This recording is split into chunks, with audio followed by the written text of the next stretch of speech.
बिस्मिल्लाहिर्रहमानिर्रहीम। आज के सेशन की बात करें तो एक अच्छा सेशन था। सेशन हमेशा ही अच्छा होता है। अगर इंडेक्स मार्केट ज़्यादा पॉइंट गेन करती है तो आपको चांस देती है कि आप प्रॉफिट बुक करें, और अगर इंडेक्स जो है पॉइंट लूज करता है, थोड़ी सी करेक्शन लेता है, तो आपको अपॉर्चुनिटी देता है कि आप बाइंग कर सकते हैं। तो दोनों सूरतों में सेशन को हम अच्छा ही कहेंगे। मैटर ये करता है कि आपकी स्ट्रैटेजी क्या थी। क्या आप हाथ पे हाथ रख के बैठे रहे या आपने कुछ किया। इंडेक्स के लेवल जानने से पहले और बाकी चीज़ों पे बात करने से पहले अगर देखें तो कल मैंने एक बात की थी, ग्रुप में भी की थी, प्रीमियम ग्रुप में भी मैसेज लगाया था, फ्री में भी लगाया था। भाई आके पूछ रहे थे कि बीएफ एग्रो का क्या करना है। वो चाचा अंडे बरकत वाली जो कंपनी है, कल भी उसका जिक्र किया था। कल उसको अपर कैप था, तो कल की वीडियो में भी ये जिक्र किया था कि स्टॉक मार्केट में बहुत कम ऐसा होता है कि किसी एक स्टॉक को अपर कैप पे अपर कैप लगते जाएं।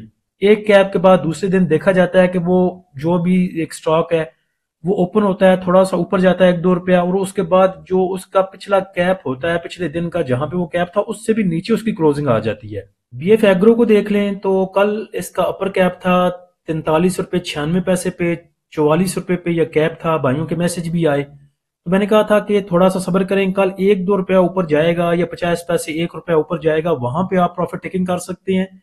अगर आपकी बाइंग के ऊपर भी निकलता है तो हाफ सेल करें। अगर ये नीचे आ जाएगा तो आपके पास दोबारा बाय बैक करने के पास कैश होगा, और अगर ज्यादा ऊपर निकल जाता है, दूसरा कैप कर जाता है, तो आपके पास हाफ क्वांटिटी पड़ी होगी, आप उससे प्रॉफिट बुक कर लेंगे। तो आज देखें उसका क्या हाल हुआ। कल अपर कैप पे था, इसके ऊपर बायर खड़ा था, आज बेचारा 1 रुपया 36 पैसे जाके नीचे क्लोज हुआ। तो स्ट्रेटजी बनानी पड़ती है।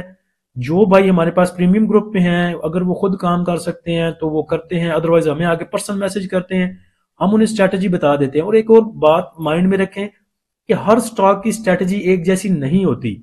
बीएफ एग्रो का चार्ट देखा जाएगा, टेक्निकल देखे जाएंगे, साथ में इंडेक्स को देखा जाएगा, इंडेक्स कैसा मूव कर रहा है, उसके बाद कुछ स्ट्रेटजी बनानी पड़ेगी। उसके बाद अगर मारी की बात करें तो जिन भाइयों के पास मारी पड़ा हुआ है, अब बीएफ एग्रो का जो फार्मूला है वो मारी पे नहीं लगेगा, मारी का जो फार्मूला है वो पीएसओ पे नहीं लगेगा। इसी चीज को एक और मिसाल के साथ समझ लें, प्रेमा की मिसाल के साथ।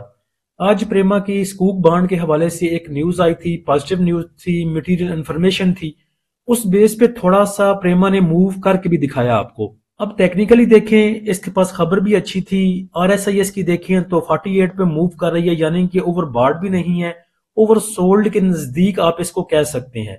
उसके बाद टेक्निकल अगर देखें तो 50 मूविंग एवरेज इसकी अभी पड़ी हुई है 41 पे। उसके बाद अगर देखें 200 मूविंग एवरेज देखें तो वो 43 रुपए पे पड़ी हुई है।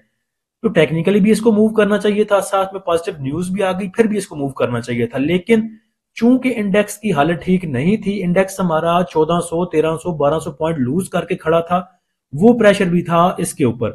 तो सब चीजों को देखा जाएगा कुल मिला के, और एक चीज का फार्मूला दूसरे पे नहीं लगेगा। वो किसी तालाब में खड़ा था जराफा, तो बाहर खड़े थे बाकी जानवर, तो जराफा से किसी ने पूछा कि पानी कितना कितना है। उसने कहा बस थोड़ा थोड़ा सा पानी है, मेरी टांगों टांगों तक यार है। अब जराफा की टांगे कितनी लंबी होती हैं, अगर उसकी सुन के हिरन छाल मार के अंदर चला जाता तो वो तो बेचारा गोते ही खाता। तो सेम मिसाल है, जराफा की और मिसाल है, उसके और फार्मूले लगेंगे, हिरन के पास और फार्मूला है। और साथ में अगर क्रोकोडाइल को देखें तो वो तो तैर सकता है, उस पर कोई और फार्मूला लगेगा। तो तमाम चीजों को देखा जाएगा, स्ट्रेटजी फिर बनेगी। अगर आप खुद काम कर सकते हैं फिर तो करें, वेल एंड गुड, वैसी तो बात ही कोई नहीं है, आपका पैसा आपकी मर्जी।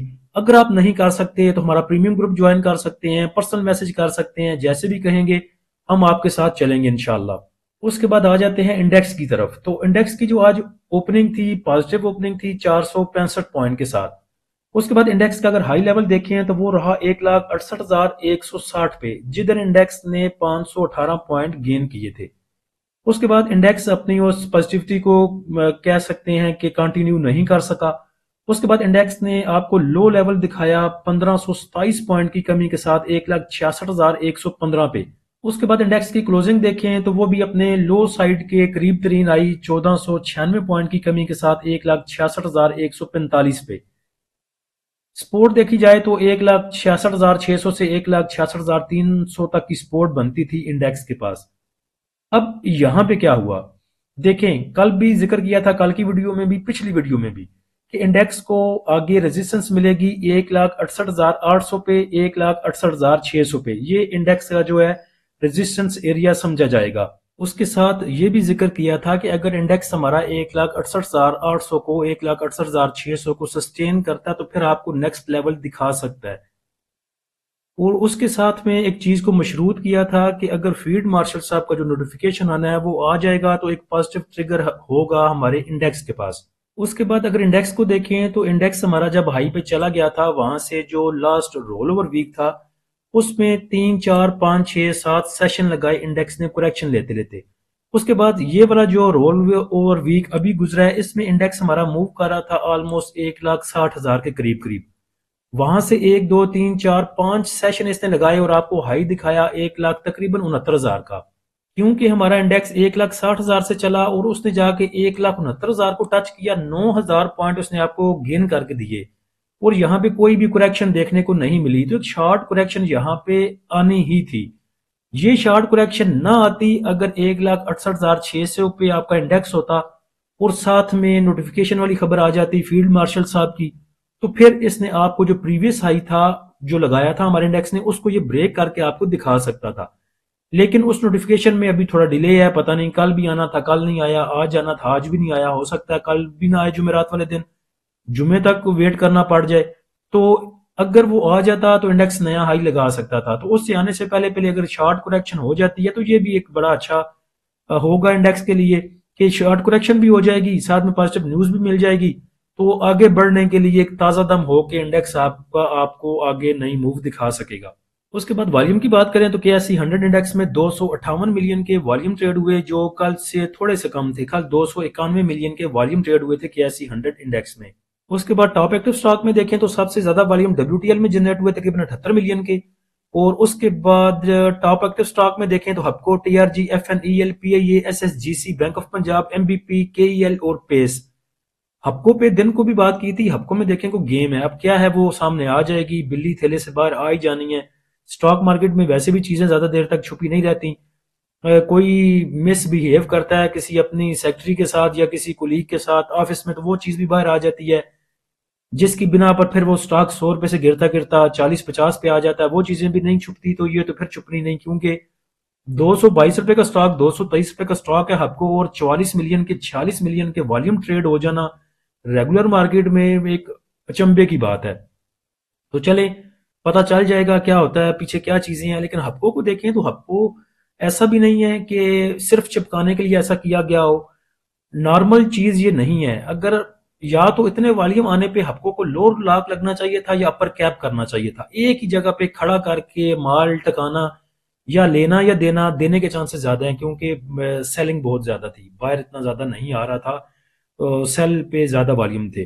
तो हबको को देखें, हबको कोई बुरा स्टॉक भी नहीं है, डिविडेंड देता है लगातार, उसके बाद इसके काम भी ठीक है, डिवर्सिफाई इसके काम है बहुत सारा, इसको कह लें तो हर जगह इसने हाथ फंसाए हुए हैं। BYD को देख लें, उसके बाद PSO के साथ मिलके EV चार्जिंग को देख लें, बाकी चीजों पे देखें, माइनिंग में देखें तो हबको आपका घुसा हुआ है।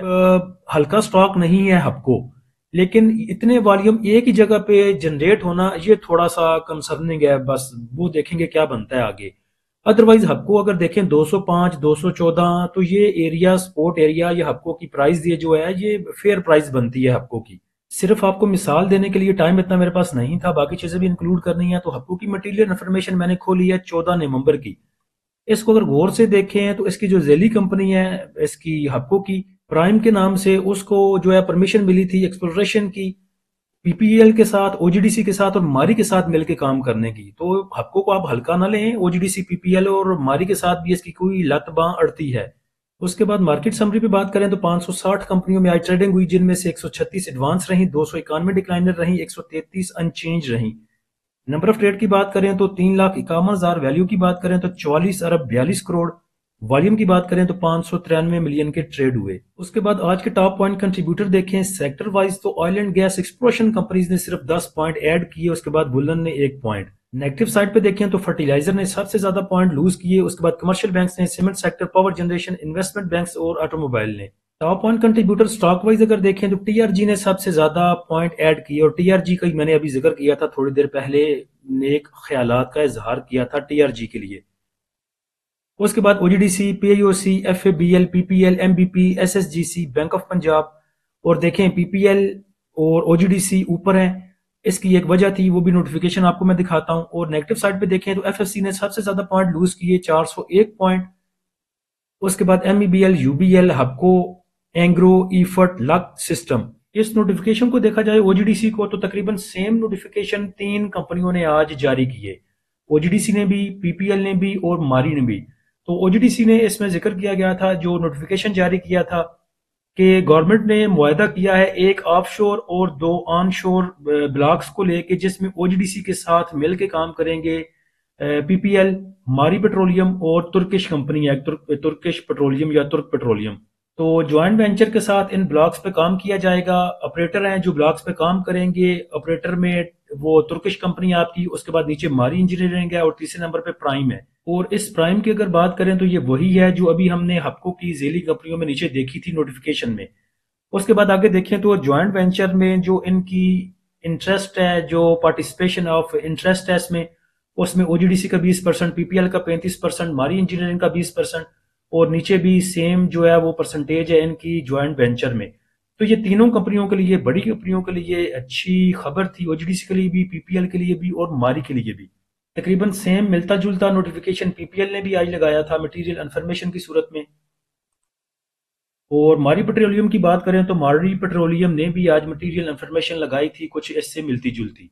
उसके बाद खबरों पे नजर डालें तो खबरें आज भी पॉजिटिव थी। इंडेक्स के लिए क्या लें, पाकिस्तान के लिए क्या लें, कि एक्सपोर्ट को लेके जो एक्सपोर्ट की मसनूआत थी उस पर जो एक्सपोर्ट डेवलपमेंट सरचार्ज था उसको वजीर आजम साहब ने आज खत्म करने के लिए बोला है। बोलना क्या था, बल्कि खत्म कर दिया गया है इस सरचार्ज को। तो ये एक्सपोर्ट के लिए एक अच्छी चीज होगी। उसके बाद दूसरी अच्छी खबर यह है कि सीपेक के तहत इलेक्ट्रिक गाड़ियों की तैयारी चीनी फर्म सरमायाकारी की ख्वाह। तो बैरूनी इन्वेस्टमेंट, कल भी बात की थी कि बैरूनी इन्वेस्टमेंट आएगी, पाकिस्तान डेवलपमेंट कंट्रीज में है, इन्वेस्टमेंट आनी भी चाहिए, आएगी भी। रैकुटेक को देख लें, बाकी चीजों को देख लें, तो बड़ी सी चीजें हैं पाकिस्तान में हो सकती हैं। लेकिन अगर एक जमात निकलेगी, कोई दीनी जमात निकलेगी, वो आपकी सड़क ब्लॉक कर देगी। दूसरे दिन कोई सियासी जमात निकलेगी, वो सड़क ब्लॉक कर देगी, तो फिर इन्वेस्टमेंट कोई नहीं आनी, फिर जो होगी वो भी उड़ जाएगी। तो ये बात नहीं है कि इन्वेस्टमेंट आना नहीं चाहती, इन्वेस्टमेंट आना चाहती है। कुछ तो आपके हालात ठीक नहीं है, लेकिन हालात की बात देखें तो हालात भी ठीक हो रहे हैं। ये 3-4 दिन हो गए हैं, बड़ी खबरें शबरें आ रही हैं। वो जो नई फोर्स निकाली है मरीम नवाज ने, पंजाब हुकूमत ने, वो जो नेफे में पिस्तौल चल जाते हैं, वो मेरे पता नहीं सीडीसी वाले हैं या दूसरे हैं, तो वो फोर्स भी अच्छा काम कर रही है। मंशियात के खिलाफ आप क्रैकडाउन करेंगे, जो बुरे लोग हैं उनके खिलाफ क्रैकडाउन करेंगे, कब्जा माफिया का खात्मा होगा, एक चीज अच्छी होगी, आपको एक स्टेबिलिटी आएगी तमाम चीजों में, तो बैरूनी इन्वेस्टमेंट भी आएगी। उसी चीज को लेके वजीर खजाना साहब ने भी बात की थी कि जो रिपोर्ट बनाई गई थी, जो आईएमएफ ने रिपोर्ट दी है, या आईएमएफ ने रिपोर्ट पे जो बात की है, ये रिपोर्ट हमने खुद बनाई थी। और उस पे भी जिन चीजों की तरफ, इस्लाहात की तरफ उन्होंने इशारा किया था कि जहां जहां पे इस्लाहात करने की जरूरत होगी हम करेंगे। जी, ये दूसरा ट्रिगर था कि ऐसी रिपोर्ट्स दुनिया के कई ममालिक के बारे में जारी होती हैं, तो इनसे डरने की जरूरत नहीं है, ये कोई नेगेटिव नहीं है। इसमें जो चीजें हैं जिनको ठीक करने की जरूरत होगी वो हम करेंगे। उसके बाद ये भी अच्छी खबर थी कि नकवी साहब ने आज बोला है कि ये जो बाहर बैठ के प्रोपोगेंडा करते हैं पाकिस्तान के खिलाफ, जो झूठी खबरें फैलाई जाती हैं, कौमी सलामती के इदारों के खिलाफ बाहर बैठकर फेक न्यूज फैलाने वालों को वतन वापस लाने की तैयारियां, तो ये भी पॉजिटिव चीज थी। जब स्टेबिलिटी होगी, हर तरफ अमन शांति होगी, सब अच्छा की रिपोर्ट होगी, तो बैरूनी इन्वेस्टमेंट भी आएगी और आपका पीएसएक्स भी छाले मारेगा। उसके बाद आज का फीपीलीपी देखें तो फीपीलीपी जब खुला तो मेरे मुंह से वैसे ही निकल गया कि कम पे आ गया तेरे नाल थोड़ी देर दा। तो कम पे आ गया आज। बैंक्स को देखें तो बैंक्स ने बाइंग की 5.52 मिलियन की, ब्रोकर ने बाइंग की 1.12 मिलियन की, कंपनीज की बाइंग है 1.08 मिलियन की, फॉरेन कॉर्पोरेट्स की सेलिंग है तकरीबन $500,000 की, इंडिविजुअल्स ने बाय किया है तकरीबन $19.5 मिलियन का। उसके बाद इंश्योरेंस कंपनियों ने बेचा है तकरीबन $30 मिलियन का। म्यूचुअल फंड ने ना बाय किया ना सेल किया। आप कह सकते हैं कि म्यूचुअल फंड होल्डिंग पे है, क्योंकि 1 मिलियन का म्यूचुअल फंड को मैटर नहीं करता कोई सेल करे या बाय करे। उसके बाद एमबीएफसी की बाइंग 0.02 की, अदर ऑर्गेनाइजेशन की बाइंग 0.82 मिलियन की, और ओवरसीज पाकिस्तानी की बाइंग $2.87 मिलियन की। सेलर आपका सिर्फ एक है आज, और वो है इंश्योरेंस कंपनियां जिन्होंने $30 मिलियन का बेच दिया और बाकी सब ने उसको इकट्ठा कर लिया। तो सबसे पहले देखते हैं डेट मार्केट, जिसका सबसे ज्यादा मुझे ख्याल रहता है। तो डेट मार्केट में एज सच कोई बाइंग सेलिंग नहीं है। $500,000 का बैंक्स ने बाय किया और म्यूचुअल फंड ने $500,000 का सेल किया। इंश्योरेंस कंपनियों की तरफ आ जाएं तो इंश्योरेंस कंपनियों ने ठीक ठाक बेचा है जी पावर जनरेशन को। लें जी, ये है वो काम जो मैं कह रहा था ना, गेम पे आ गई है। तो ये वो गेम पड़ी है। पावर जनरेशन में आपका आता है जी हपको। $18 मिलियन का आज बेचा है इंश्योरेंस कंपनियों ने हपको को। उसके बाद इनकी सबसे ज्यादा सेलिंग है सीमेंट सेक्टर में, तकरीबन 5.25 मिलियन की। 4 मिलियन का कमर्शियल बैंक्स को बेच दिया, 1 मिलियन का फर्टिलाइजर को बेच दिया, और कसर इन्होंने टका के कड़ी है हबको पे, पावर जनरेशन पे। और देख लें हबको कंपनी को ये पावर जनरेशन में ही आता है, बाद में ये ना कह दें कि वैसे ही फेंक गया आज मुआहिद भाई। म्यूचुअल फंड की बात करें तो म्यूचुअल फंड ने क्रॉस द बोर्ड सेलिंग की, लेकिन बड़ी माइनर माइनर सी। ऑयल सेक्टर में तकरीबन 1.29 मिलियन की, सीमेंट में 77.77 का बाय किया, 1 मिलियन का सेल किया oil and gas marketing companies को, एक्सप्लोरेशन को तकरीबन, यानी कि दोनों को मिला के oil and gas exploration companies को, oil and gas marketing companies को 2 मिलियन का सेल किया। और पावर जनरेशन को बाय किया इसने तकरीबन 3.25 मिलियन का। तो लें जी हबको उठाया है म्यूचुअल फंड ने भी, आपको टेंशन लेने की लोड़ कोई नहीं अगर आपने भी आज उठाया है तो हम ऐसा करते हैं कि पावर जनरेशन को अलग से देख लेते हैं ताकि पता चल जाए कि किन्ने किन्ने अन्नी पाई। इंश्योरेंस कंपनियों ने बेचा है जी 18 मिलियन का हबको को, और बाकी सब ने कुल मिला के उठाया है हबको को, जिसमें फॉरेन इन्वेस्टर भी है आपका, जिसमें ब्रोकर भी है, जिसमें कंपनीज भी हैं, जिसमें इंडिविजुअल्स ने सबसे ज्यादा उठाया है तकरीबन 9 मिलियन का, 8 मिलियन का। उसके बाद म्यूचुअल फंड ने भी 3.5 मिलियन का इसको बाय किया, और बाकी सब ने भी हिस्सा स्वाब समझ के जी सब ने बाय किया आज। Oil and gas marketing companies को देखें तो मार्केटिंग कंपनीज में सेलर आपका म्यूचुअल फंड है, और बायर इंडिविजुअल्स हैं, साथ में थोड़ा सा फॉरेन इन्वेस्टर ने इसको बाय किया। उसके बाद एक्सप्लोरेशन कंपनीज को देखें तो इसमें फॉरेन इन्वेस्टर भी है, बैंक्स भी है बाइंग पे, लेकिन सबसे ज्यादा इंडिविजुअल्स ने बाय किया तकरीबन 1 मिलियन का। तो बाकी सब होल्डिंग पे हैं, किसी ने इतना बाय सेल नहीं किया ऑयल एंड गैस मार्केटिंग को और एक्सप्लोरेशन को। लेकिन oil and gas marketing companies को, oil and gas exploration companies को देखें तो कुल मिला के इंडिविजुअल्स की 2 मिलियन की इसमें बाइंग बनती है। तो इंडिविजुअल्स का 2 मिलियन मैटर नहीं करता, पहले भी जिक्र कर आया हूं कि सब चीजें देखनी पड़ेंगी। अब ये ऑयल सेक्टर आपको मूव करके दिखा सकता है, लेकिन साथ में इंडेक्स को देखना होगा, साथ में नोटिफिकेशन देखने होंगे कौन कौन से पेंडिंग है गवर्नमेंट के पास, वो कब आते हैं। सब चीजों को कुल मिला के देखना होगा, जिसकी मिसाल पहले दे आया हूं जराफा की और साथ में हिरन की। मैं कोई ऐसा सेक्टर देख रहा हूं जिसमें इंडिविजुअल्स ना हो। तो इंडिविजुअल सिर्फ पाजी टेक्नोलॉजी सेक्टर में नहीं है, बाकी सब में इंडिविजुअल घुसा हुआ है, किसी में कम किसी में ज्यादा। तो नेक्स्ट एक सेशन हमें वेट करना होगा, देखना होगा कि इंडिविजुअल क्या करते हैं और इदारे क्या करते हैं। सिर्फ एक इदारे का बेच देना मैटर नहीं करता, अगर इंश्योरेंस कंपनियां बेच के निकल गई हैं तो इतनी बड़ी बात कोई नहीं है, बाकी सब इदारों ने तो माल उठाया है ना। तो change of hand, change of power होता रहता है, इसमें कोई ऐसी बड़ी बात नहीं है, और ज्यादा उन्होंने बेचा है हपको को। अब उसके पीछे लॉजिक क्या थी ये भी कल परसों तक लग जाएगा पता। अपने बब्बर शेयर इंडेक्स की बात करें तो लाइनें लगाने के लिए और बाकी चीजें करने के लिए मेरे पास टाइम नहीं था, अभी वीडियो एडिट करनी है फिर लगानी है तो 9-10 बज जाने हैं। इंडेक्स की क्लोजिंग 1,66,145 पे है। नेक्स्ट अगर इंडेक्स के पास रेजिस्टेंस देखें तो वो 1,66,900, 1,68,000, 1,68,800, और वो अगर सस्टेन कर गया तो फिर प्रीवियस जो हाई है उसको ब्रेक करेगा और 1,70,71 की तरफ जा सकता है। सपोर्ट की बात करें तो नीचे इंडेक्स के पास सपोर्ट तकरीबन 1,65,000 और उससे नीचे 1,64,000 आप कह सकते हैं, और 1,64,000 से नीचे 1,63,180 पे बनती है आपकी 50 मूविंग एवरेज की सपोर्ट। तो इनके दरमियान में इंडेक्स आपका मूव कर सकता है। मुझे नहीं लगता कि कोई बड़ी बड़ी कोई पैनिक चीज है या कोई बड़ा पैनिक मुझे नजर नहीं आ रहा। शॉर्ट थोड़ी सी कुरेक्शन होनी चाहिए थी, हो भी गई। आगे देखते हैं आईएमएफ क्या करता है, और साथ में वही जो रोना रो रहे हैं हम 3-4 दिन से नोटिफिकेशन का, ये चीजें अगर स्मूथली अच्छी तरफ जाती हैं, बतरीके एहसन पाया तकमील को पहुंचती हैं, तो इंशाल्लाह आपको मूव भी मिल जाएगी।